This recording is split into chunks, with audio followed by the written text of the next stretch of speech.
As we get started here in section 7.3, these notes are going to look a little bit different because I'm doing them directly from Word as opposed to doing them from Smart Notebook. So either way, it's the same exact thing that you have in front of you. So you'll notice here, section 7.3 is all about using similar right triangles.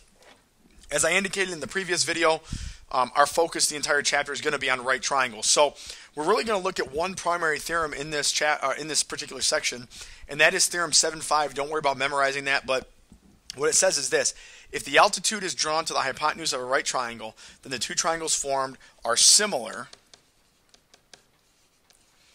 to the original triangle and to each other. In other words, if you look at this triangle here, you had triangle ABC, right? It's a right triangle. If I draw this altitude from the right angle through the hypotenuse, then that creates three similar triangles: CBD, ABC, and ACD. They're all similar to each other. Okay, and so that's what we're going to be using. Really, we're going to be using this idea of similarity again, which is what we've talked about back in chapter 6. And so we're going to kind of build on that. So in example number 1, the first part is identifying your similar triangles and making sure that your corresponding pieces line up. And so in the first one here, obviously, I'm going to start with the big triangle. So I'm going to start with triangle F. Actually, I'm going to start with G. I'll do G, F, H.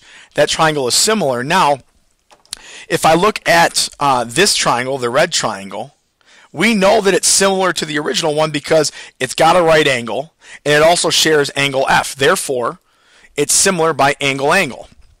So triangle, now you got to make sure that your right angles match up. So I know that J and G need to correspond. Okay, and then I also know that F is shared is a common angle, so those also need to line up. So it's J, F, and then G. And then for the last triangle, we have this guy here. Again, that's immediately similar to the original because it's to the big one because it's got a right angle and it also shares angle H. So again, J is the right angle. So J better line up with G. The H is better line up, and then you have G. So J, G, H. Okay? And so those are your three similar triangles there.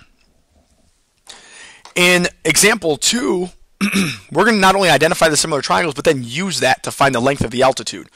So the first thing you want to do is identify your three similar triangles. I'm going to start with the big right triangle, so I'm going to call it NLM.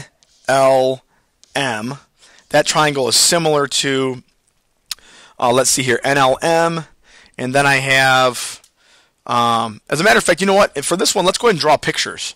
Okay, and I'll show you kind of why drawing a picture might be advantageous as well. So we start with triangle NLM. We know that that is similar to triangle, and I'm going to make sure that all my corresponding pieces line up.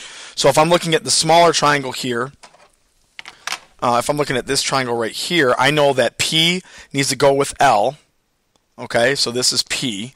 I also know that they share angle N, so the N's better line up, and then the L is the third one. And then finally, the third triangle we have here that's similar. Again, the right angle is going to be P. Now my M's better line up. So P, M, and then I have L. Okay. And so there are my three triangles. What I would get in the habit of doing also is labeling all of your lengths, and then this is going to make it very easy to see what you're supposed to do. So if I look at NL, NL is 5. So NL is 5. NL here is also 5. When I look at NM, it's 13. There's only one NM. Okay, it's in the biggest triangle. And then LM is 12. LM is 12. The altitude that we're speaking of is LP, so we'll call LPX. Okay, and so now what you notice is all of your corresponding pieces already line up. So you can set this up a few different ways. If I'm using the first two, I could do 12 over x equals 13 over 5. 12 over x, 13 over 5. Cross multiply, you get 13x equals 60. And then divide by 13, you'll find that the altitude is 60 over 13, which is not an incredibly nice number, but nonetheless. Okay, and you could have set it up using the other triangle as well. Your proportion would have looked differently, but when you cross multiplied, you would have ended up getting the same thing. All right, so I'm going to go ahead. I'm going to skip down. There's only 5 examples here. We've already done a couple together. I'm going to skip number 3. I'll let you do that because that's exactly what we just did. So I'm going to look here at example 4. It says find the value of y, write your answer in simplest radical form. It's no different than what we've been doing. So I'm going to redraw, just for my own purposes, I'm going to redraw the 3 similar triangles so that their corresponding pieces line up. Okay, for whatever reason, I have a hard time seeing this without redrawing it. So I know with the big triangle, it's E, F, and D. Okay, I know this length is 15, and then EF is Y. And then I also know if I look at this smaller triangle right here, if I draw it so that my right angle is down here so it's easy to see, the right angle is at G. I know that the big triangle and this triangle share F, so the top point's got to be F, and then this guy down here would be E. Okay, and so I know that FE is Y, and I know that FG is 4. So really, at this point, I see I have corresponding pieces, so I don't need to do any more work other than set up a proportion. This Y corresponds to 4, so I know that Y over 4 has to be the same as 15 over Y.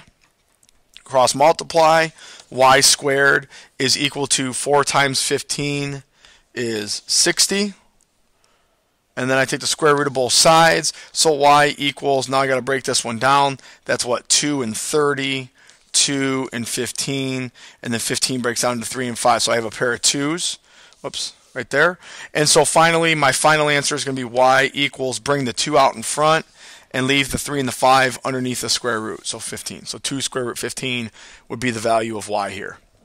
So again, example 5 is exactly like this one, so just redraw the triangles if you need to.